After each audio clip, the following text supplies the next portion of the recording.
Bonjour, je suis Mademoiselle Paradis Roumal, écrivaine, juriste de formation.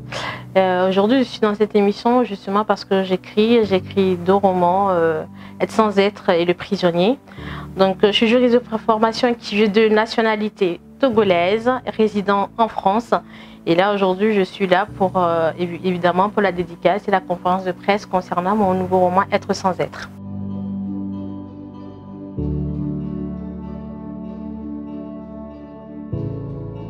Par rapport à mon intérêt au milieu carcéral, ça c'est quasiment évident par rapport à mes études de droit et la profession que je fais.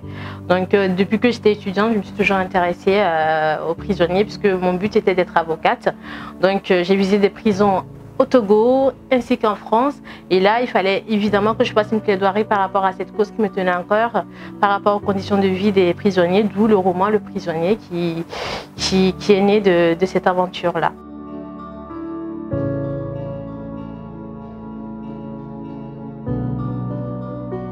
Oui, vous voyez déjà, même sans parler de l'Afrique, vous voyez en Europe ou en Amérique, il y a des prisonniers qui sont là et des femmes de l'extérieur qui les envoient des lettres d'amour parce qu'ils sont amoureux.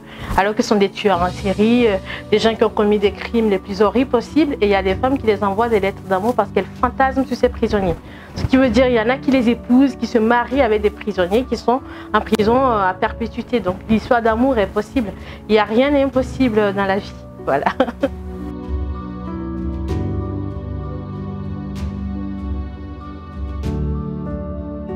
Oui, ça, comme je le disais, c'est un sujet de dissertation ou de philosophie qu'on devrait donner aux étudiants. J'expliquais que moi, le roman, je l'ai écrit, je l'ai fini, et le titre, ça m'a pris du temps à le trouver. Et là, au final, j'ai trouvé Être sans être, comme ça m'est venu tout à coup parce que je me suis basée sur la vie de l'héroïne, qui était quelque chose dans son pays, puisque l'histoire parle d'immigration, d'une héroïne qui quitte son pays et qui va en France pour ses études. Et là, quand elle arrive dans ce pays, elle se rend compte qu'elle n'était rien. Du coup, elle était quelque chose, mais elle n'était plus quelque chose.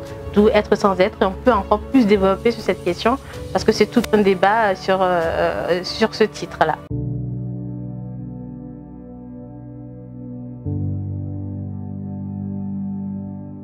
Moi, c'est un roman hyper réaliste. Hein. Dans ce roman, la majorité des histoires sont inspirées d'histoires vraies, puisqu'évidemment, j'ai travaillé dans des associations d'immigrés ou de féministes.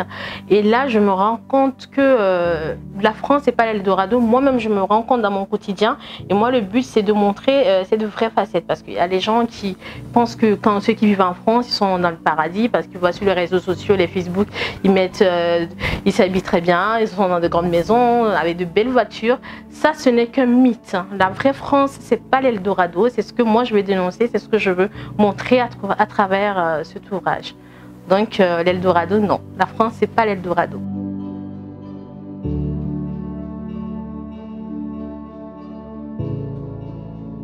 À ce jour, exactement qu'il y a le racisme. Imaginez tous les bavures policières qu'on a contre les Noirs. Il n'y a pas de bavure policière par rapport aux Blancs. En Amérique aussi, George Floyd qui est mort. Donc le racisme continue à vivre et ça c'est honteux parce qu'on se dit on est à ce siècle que les gens soient toujours aussi racistes, même dans les institutions. Donc ça c'est dommage. Donc la xénophobie existe, le racisme existe et tous les étrangers, et vous le diront, s'ils sont honnêtes, ils ont subi au moins une fois le racisme au milieu professionnel ou familial ou dans leur communauté, obligatoirement.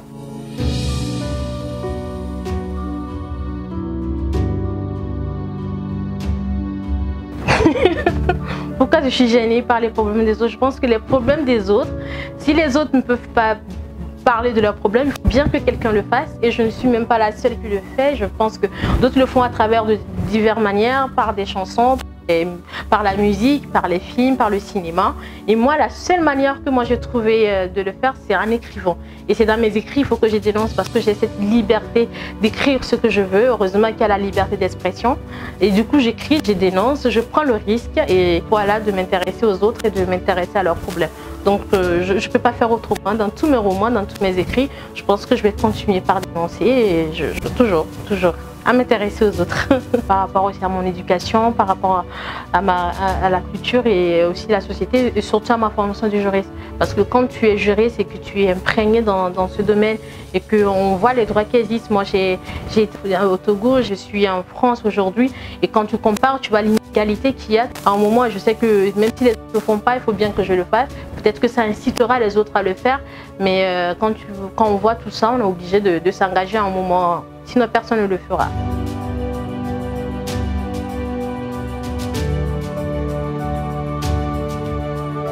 C'est justement pour ça que je suis aujourd'hui au Togo, parce que c'est vrai que l'ouvrage il est vendu à quasiment 20 € en France.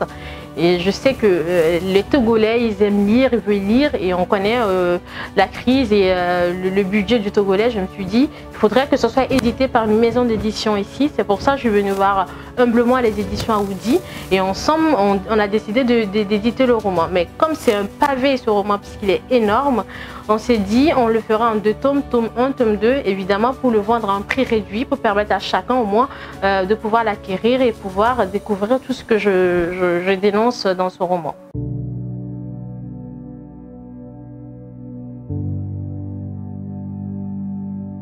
Je réussissais à m'endormir quand tout à coup j'entendis des voix.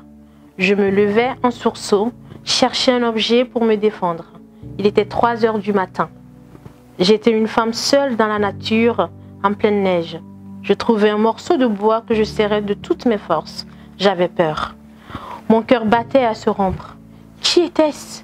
Un délinquant? Un voleur ou pire, un violeur? Je larmoyais déjà. J'attendis une autre voix qui répondait. Ça, c'est ce que l'a fait. Je fus rassurée, mais j'étais sur mes gardes. J'allumai mon téléphone et composa le 17, prête à lancer l'appel au cas où. D'un coup, je vis une forme, un jeune homme qui marchait en titubant. Je devinais que c'était des étudiants qui sortaient d'une boîte de nuit ou d'un bar. J'essayais de me cacher, mais cette silhouette me remarqua et s'approcha. « Oh là là, une bougnoule !» cria-t-il en riant. « Tu veux me sucer ?» Il était en état d'ébriété et titubait. Je ne répondais pas. Serrait très fort le bâton, prête à lui donner un coup. Je le voyais commencer à enlever sa ceinture. « Tu es une pute, non? J'ai 10 € pour toi si tu me suces. »« Dégage d'ici, sale pervers !» criai-je. « Sinon quoi? J'appelle la police. »« Pour dire quoi? C'est toi qu'ils vont embarquer. Tu es une SDF.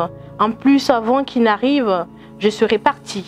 Tu me suces ou je te force à me sucer. » Il avait raison. Pour la police, elle n'arrivera jamais à temps. Alors je m'apprêtais à lui donner un coup avec mon bâton quand j'entendis une autre voix qui s'approchait. « Qu'est-ce que tu fais, Lucien? Bah, il y a une bamboula ici, elle ne veut pas me sucer. »« Qu'est-ce que tu racontes ?» Son ami avança et m'aperçut. « Mais tu es taré, c'est raciste et c'est du viol. Dégage de là. » « Mais on peut la pécho, on n'a rien pécho aujourd'hui. » Son ami me fixait. « Excusez-moi mon ami, il est bourré. Amenez-le loin d'ici, sinon j'appelle la police, dis-je nerveusement. D'accord. »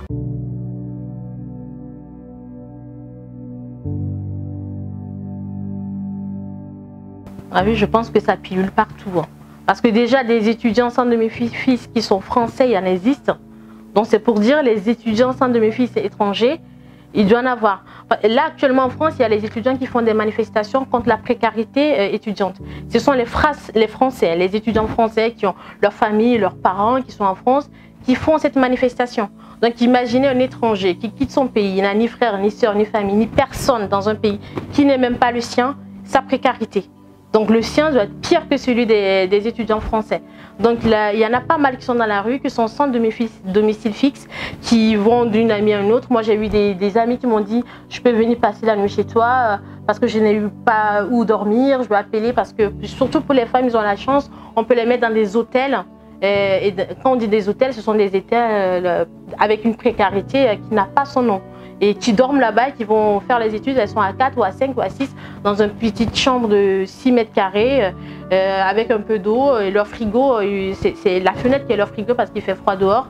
Et avec ça, elles peuvent aller se rendre dans leur université et continuer leur cours. Et moi, j'en ai vu pas mal. Donc la précarité, elle existe dans la vie des étudiants en France. Déjà, les étudiants français, les étudiants étrangers, c'est pire. C'est pire et c'est déplorable. On va parler d'extrait du Frimeur. Cependant, c'est surprenant. Moussa rentrait chaque année dans son pays, le pays de Laurent Gbagbo, pour les fêtes de fin d'année. Il réservait son billet 1 an à l'avance pour avoir le billet le moins cher sur les vols discount. Tout son salaire était gardé précieusement pour son retour au pays. Cette année-là, il était une fois encore parti au pays. Je décidai d'aller sur son Facebook pour lui souhaiter un joyeux Noël. Quelle ne fut pas ma surprise lorsque je découvris sa page Facebook. Ce n'était plus le même Moussa. Le Moussa de Facebook était toujours habillé en costard. Sur le coup, j'ai cru m'être trompée de profil.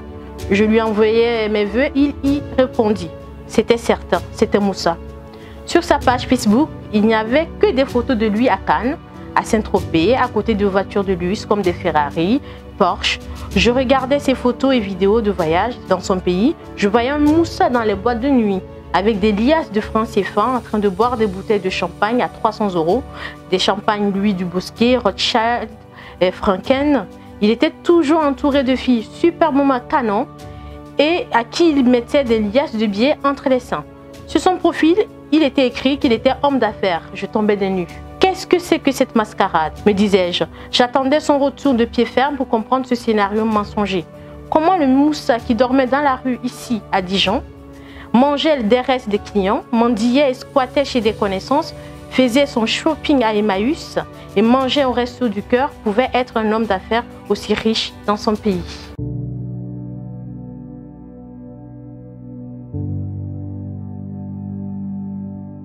Moi, je ne l'ai pas vécu personnellement, mais moi, dans l'association où je travaillais, où on était les immigrés qui arrivaient par voie illégale par la mer et tout ça, qui n'avaient pas les papiers, on les hébergeait sur des terrains, des volontaires qui avaient des terrains.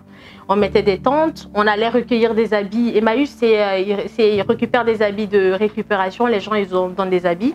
On les retrouvait des téléphones justement pour joindre leur famille. Et un jour, j'ai une amie de l'association qui est française, elle m'appelle, elle me dit « Paradis, viens voir le Facebook d'un tel ».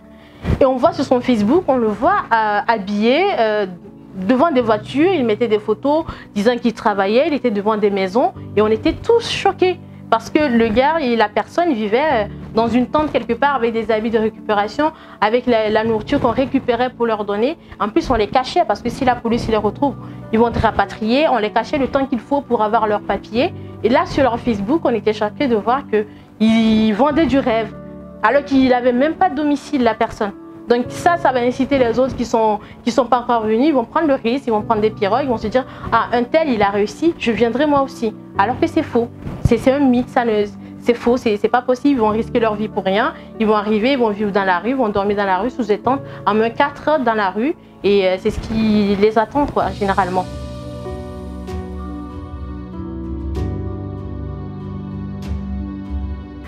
Moi, je pense que c'est plutôt, généralement, ils justifient, ils disent, ils ne peuvent pas dire aux gens la vérité. Moi, je connais des amis qui souffrent, ils me disent, bon, moi, je ne dirai rien à personne. Quand chacun viendra, il va avoir sa réalité, chacun sa réalité.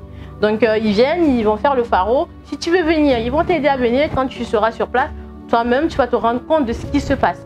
Donc, ils niquent pas leur pauvreté parce qu'ils sont toujours pauvres dans leur pays. Ils sont autant pauvres là-bas, mais ils donnent juste l'illusion d'être riches alors qu'ils n'ont pas un euro dans leur poche.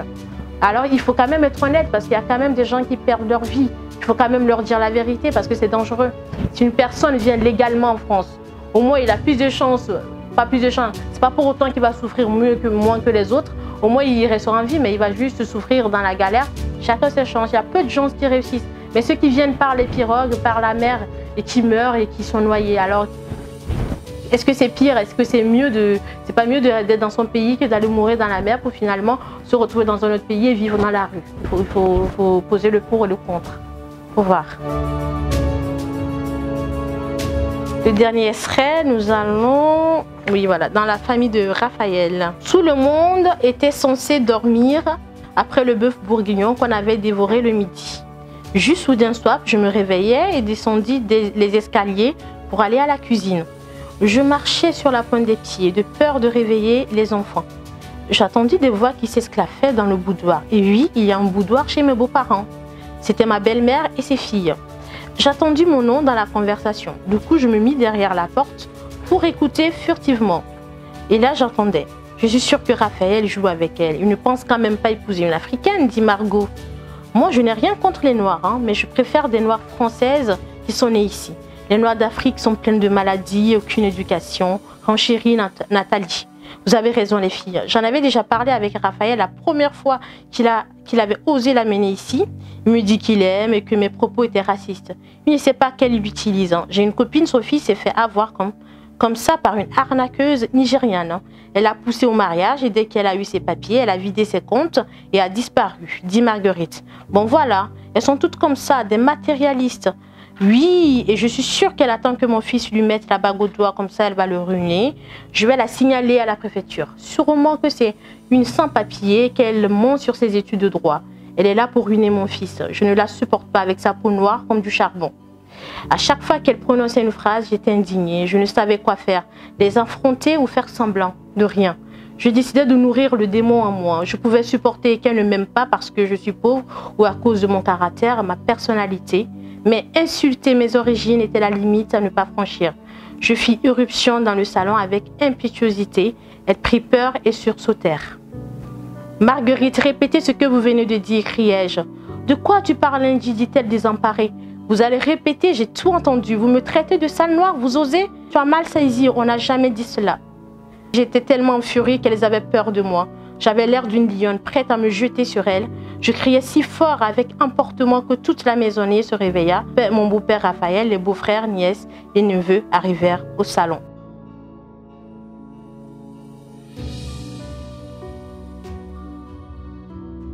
De la fiction, je pense que tous les couples Miss, hein, pas tous, mais certains couples Miss pourront en témoigner. Du moment où la personne qui est noire ou qui est étrangère arrive dans la famille, la première présentation, ça dépend de la région aussi où les parents sont nés, parce qu'il y a des régions, par exemple la région parisienne, il y a cette diversité, ils ont l'habitude de côtoyer.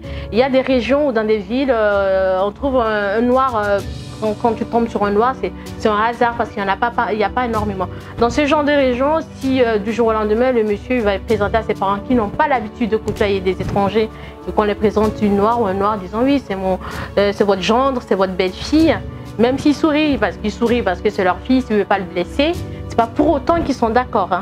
Ça, c'est ce que j'appelle le racisme subtil. Et là, ils vont te le faire comprendre autrement et ça existe et ça continue toujours par exister. Donc le racisme, voilà, ça existe. Voilà.